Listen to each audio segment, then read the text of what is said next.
Estamos de regreso acá en Este Oeste, gracias por seguir acompañándonos.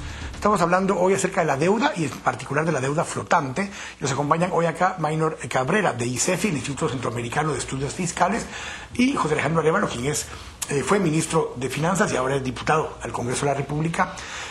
Terminamos de definir un poquito el tema legal, José Alejandro, antes de poder definir cómo está estructurada, cuánto es y dónde está físicamente esta deuda en este momento. Correcto.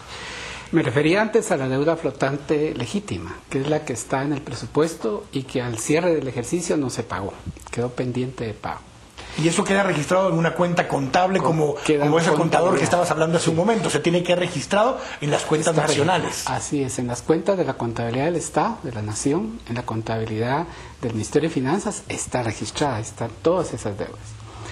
Sin embargo, los funcionarios a veces han cometido una extralimitación violando la ley. O sea, esa extralimitación es un delito. Digamos, lo voy a leer porque la tipificación solo la puede hacer un juez, ¿verdad? Pero lo que dice estrictamente el artículo 26, límite de egresos y su destino, dice: no se podrán adquirir compromisos ni devengar gastos para los cuales no existan saldos disponibles de créditos presupuestarios, ni disponer de estos para una finalidad distinta a la prevista. Entonces, si yo me comprometo, siendo ministro de Salud, o siendo ministro de Comunicaciones, o de Educación, o de Gobernación, o director de FONAPAS, o director de COVIAL, por encima de los créditos presupuestarios, estoy violando esta norma. Y si eso lo dispongo para otros fines para los que fue autorizado, estoy malversando los fondos públicos. Obviamente, por eso es que hay que hacer la distinción. Puede haber justificaciones. Y lo que ha pasado, puede haber justificaciones. Si yo me pongo en el plano del ministro de Comunicaciones, si en la carretera interamericana se cayó una montaña encima de unos vehículos por un deslave, y no hay contrato para ese tramo carretero, ni partida por supuesto, ni partida por teléfono en un caso de emergencia, y por eso en Guatemala existen los estados de emergencia para tratar esos casos por encima de esta ley, pero son excepcionales. Y se refiere a casos específicos y concretos. Ahora, José Alejandro, pero venimos actuando excepcionalmente desde hace muchos años en ese rubro. Pero entonces lo que ha pasado es que se encontró ese mecanismo, ¿verdad?, para terminar haciendo más del 80% de las contrataciones del Estado por fuera de la ley de contrataciones. Y eso es terrible. Pero ahí nos está viendo a otro tema. El tema es que ningún funcionario puede adquirir compromisos si no hay partida presupuestaria aprobada, previa. Por eso este año en el Congreso de la República le agregamos una cláusula. Usted, funcionario, no puede contraer deuda si previamente el Ministerio de Finanzas no le dio un certificado de disponibilidad presupuestaria. Entonces, ahora en los contratos se tiene que poner el número.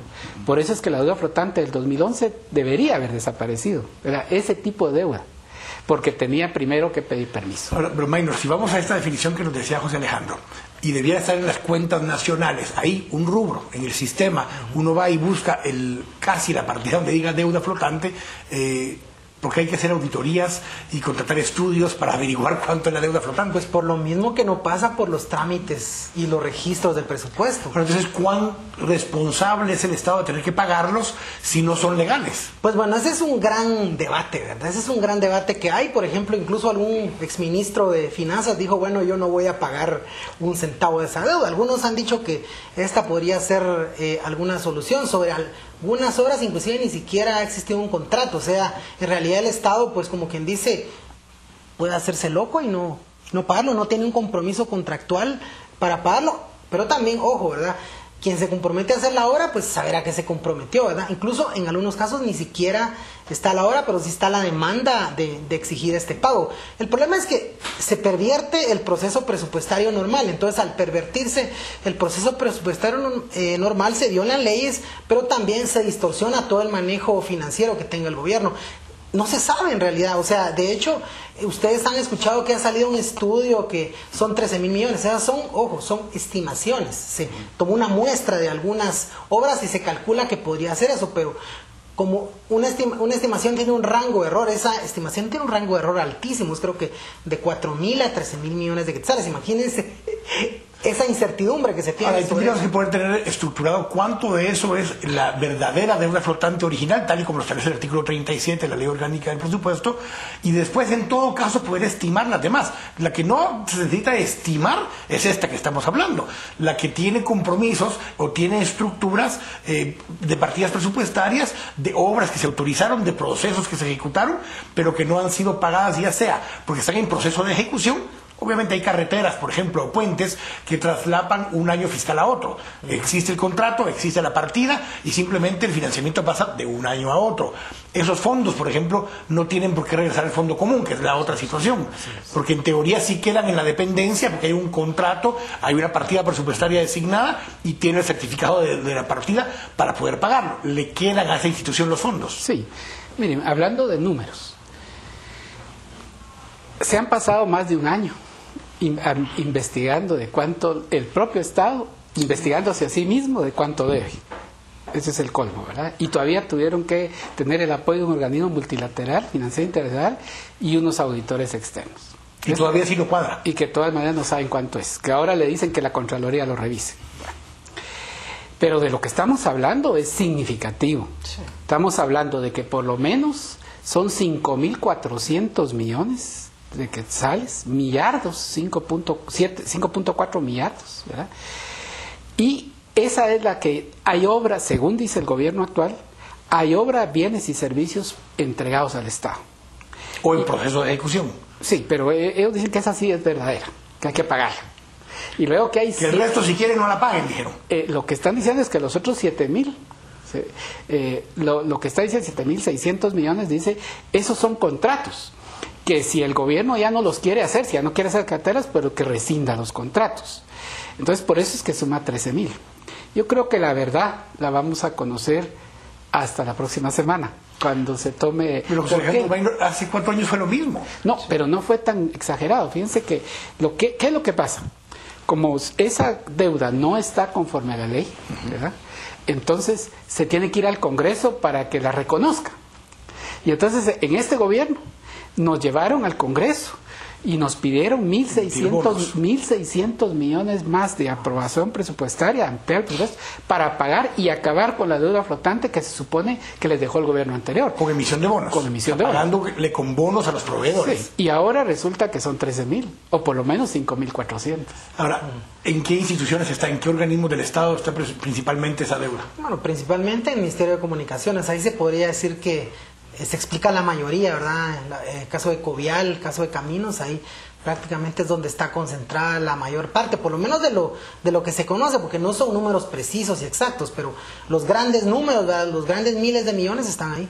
Ahora, aquí hay un problema adicional, José Alejandro, que el Fondo de Conservación Vial tiene una partida presupuestaria asignada, tiene recursos específicos y tiene un mandato de cómo administrar el Fondo de Conservación Vial. Si ahí se adquirieron este tipo de deudas adicionales a lo que estaba previsto, es 3 veces peor todavía la situación, porque excede las limitaciones que tiene esa instancia, que es un fideicomiso que actúa por su cuenta. Que tiene sus restricciones, claro. Correcto.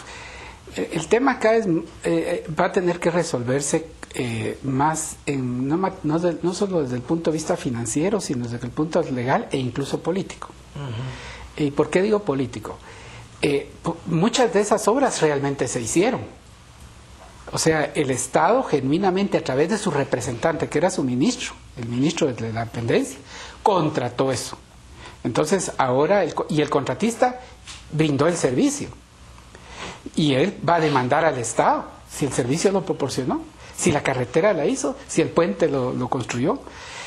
O sea, por lo menos hizo ya algún desembolso a cuenta del compromiso. O lo pudo haber terminado. Pero el tema es que no le han pagado. Ahora, mi preocupación es si eso estaba contratado, si fue genuino, pero no estoy muy seguro. Si tenía partida. De que no tenía partida, no tenía partida. Seguro que no tenía partida. El tema legal es si comprometió o no al Estado, porque el contratista no puede estar preguntando, no puede estar averiguando si se está actuando extralimitando de sus funciones, y entonces tiene que buscar la responsabilidad. Vamos a ir al corte. Al regresar vamos a continuar con el tema, vamos a hablar de esas soluciones, propuestas que habla José Alejandro Arévalo, políticas, financieras e incluso de otro tipo, legales, que habría que resolver. Vamos al corte, estamos acá en Este Oeste.